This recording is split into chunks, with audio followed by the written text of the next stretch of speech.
guys, Ash from Tech Talk. So today I'm going to be doing a bit more of an in-depth review on the Oppo A72 after using it as my main smartphone for the last few days.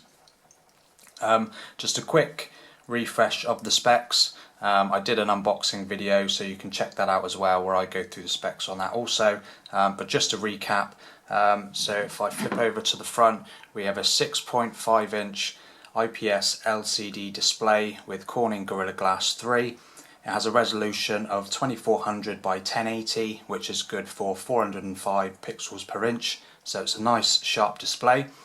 Over in the top left hand corner we have a 16 megapixel selfie camera with an f2.0 aperture, and the phone also comes with a pre-applied screen protector as well. Running the Oppo A72 is the lower mid-range Qualcomm Snapdragon 665, which is an 11nm octa-core processor with 4 cores clocked at 2 GHz and then 4 cores clocked at 1.8 GHz. If we flip the phone over, we have a quad camera setup, which consists of a 48 megapixel main camera with an f1.8 aperture, an 8 megapixel ultra wide camera at f2.2 and a 119 degree field of view, and a 2 megapixel depth sensor and a 2 megapixel black and white camera, both at f2.4. So there's no macro camera on board here. Also on the right of there you have your LED flash. The back is made of plastic, which is going to be expected at this price, and around the edges is also plastic as well. On the left hand side there are the volume buttons, and then above that is the SIM tray as well, which can take 2 SIM cards and a micro SD card. Over on the right there's the power button with the integrated fingerprint sensor. If we look at the bottom, we have our speaker grill. This is a phone that actually has dual speakers, which is quite good at this price. A USB-C port, which supports 18 watt fast charging, microphone and a headphone jack as well. The Oppo A72 has a very large 5000 mAh battery, which I'll talk a bit more about battery life a little bit later. The configuration I have here is 4 gigs of RAM and 128 gigabytes of UFS 2.1 storage, but it's also available with the same storage but an upgrade of 8 gigs of RAM. The phone is running ColorOS version 7.1, which is slapped on top of Android 10. So unfortunately at the moment it's not got the new Android 11. We'll have to see if it gets that upgrade.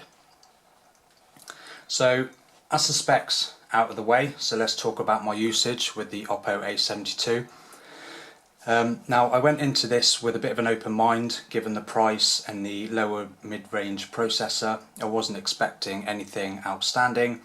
I was however pleasantly surprised with my experience of this phone, although I imagine a fair bit of this has to do with the fact that I'm not really a heavy user of any smartphone I have. I'm not a heavy gamer, I don't do serious multitasking, but I was still pretty impressed nonetheless.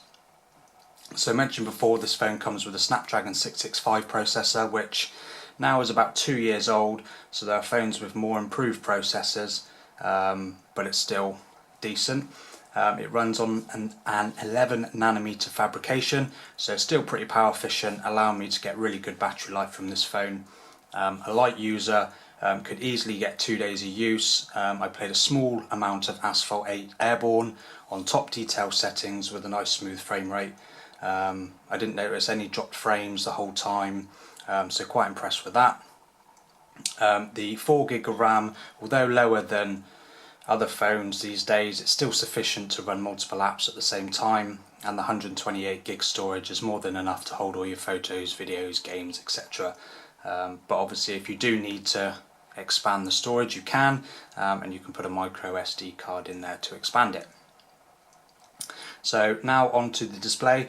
Now it's quite common to see budget phones opt for a 720p screen, especially those from Motorola and Samsung's entry-level phones, but the Oppo A72 is equipped with a 1080p display, which is nice and sharp. HD on videos on YouTube look really nice, and all your photos will look really good too. Unfortunately there's no high refresh rate display, but again at this price you can't really complain, although it was really nice to have a 90Hz display on the similarly priced Realme 7, but you know, it's not a deal breaker for me. On some other budget phones, other users have reported slight darkening of the screen around the punch hole cameras and around the edges, but I've not noticed this. Let me know in the comments if you've got this phone, if you've noticed things like that, but as I said, I certainly haven't. Ever since phones have come with dark mode, I find myself turning this on straight away on every phone I use. Aside from being easier on the eyes, it should give you a little bit better battery life. So yeah, it's kind of worth doing, I think. I mean, to be honest, I have zero complaints on the display. It looks really nice, the colours are punchy, and you know, unless you're really pixel peeping, you're not going to notice any individual pixels. And finally, onto the camera.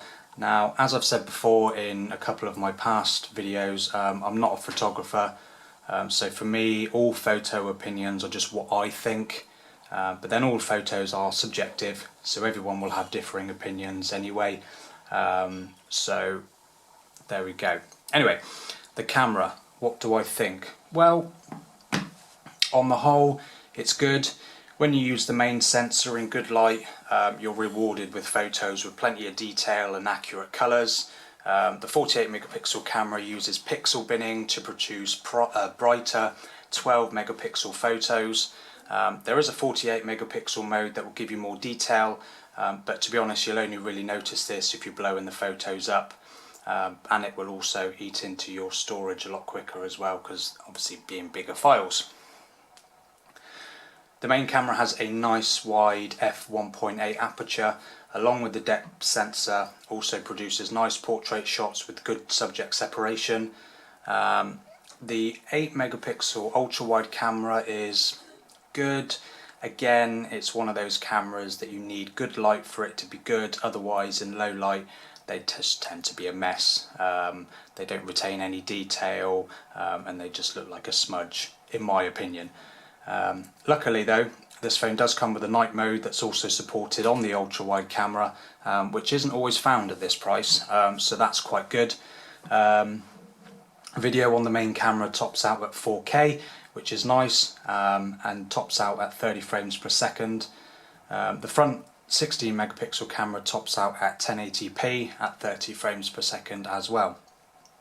Image quality is good, and it's really nice to see a Chinese smartphone manufacturer not go all crazy on the beauty mode, smoothing out your face so you look like a mannequin. So that was really nice. There's still plenty of detail. When you pinch into the photos you can still see detail on your face. So that's always a bonus.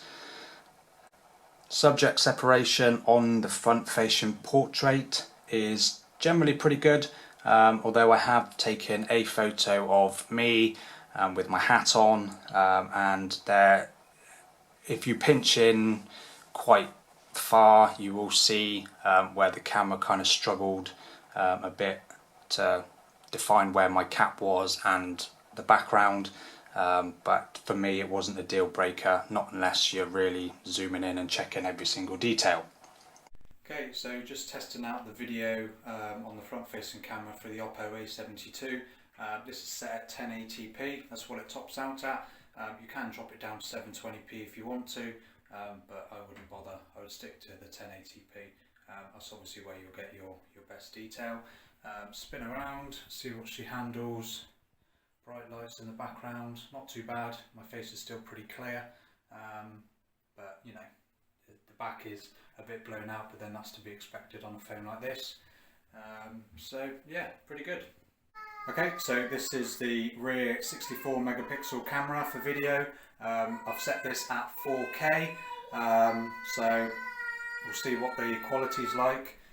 Spin that around again to see how it handles lighting from behind. Obviously at the moment I can't see, and see what it's like picking up the audio as well. So hopefully it'll be pretty good. You can set it down at 1080p as well, or 720p, so whichever you want to use. Obviously those other two you'll save storage space, so whatever. Apologies for the noisy child in the background if you can hear that. Can't control that, unfortunately. Yeah, so there we go. So that's it, to be honest. The Oppo A72. God, look at all those fingerprints. That is absolutely ridiculous. Should definitely pop this case on, because otherwise it's just going to be a big smudgy mess. But I think that's the same with almost any phone. So what do I think of the Oppo A72? Do I think it's any good? My answer, yeah. I mean, it is a good phone. I really like it. It runs smooth the whole time I've had it. No hiccups, no random crashes. A couple of times an app did close in the background, but that was once in a blue moon. It didn't happen that often. It would have been nice to have a 6GB RAM entry level model like the Realme 7, but it's not a necessity. The camera's good. The Snapdragon 665 is, I mean, although 2 years old, still plenty powerful enough for most people. If you're a heavy gamer, I would maybe go look at something with maybe a Snapdragon 700 series chip or higher, or even the Helio G95 in the Realme 7 might be a better option. Build quality is really good, even with the plastic back. I mean, to be honest, just use a case or have a cloth on ready to wipe off all your millions of fingerprints that you're likely to get on there if you don't have a case. So all in all, a good phone, and the best bit is how much it is. I mean, I paid £138 for this, and that is just insanely cheap for what you're getting. I mean, there are obviously other budget phones around this price, but some of them, you know, like the new Motorola G10 and G30 series, they're around this sort of price, but they have 720p displays, and the G10 has a 400 series Snapdragon chip, so it's not going to be as powerful as this one. So yeah, a really good phone, good value. So if you're just someone that wants something that's going to work and take good pictures, this is a good one to go for. So that's my in-depth review of the Oppo A72. Hope you enjoyed it. Give it a thumbs up if you did, and if you're interested in more content like this, subscribe to my channel and hit the bell icon so you're notified when I upload a new video. Thank you for watching. Until next time, stay safe.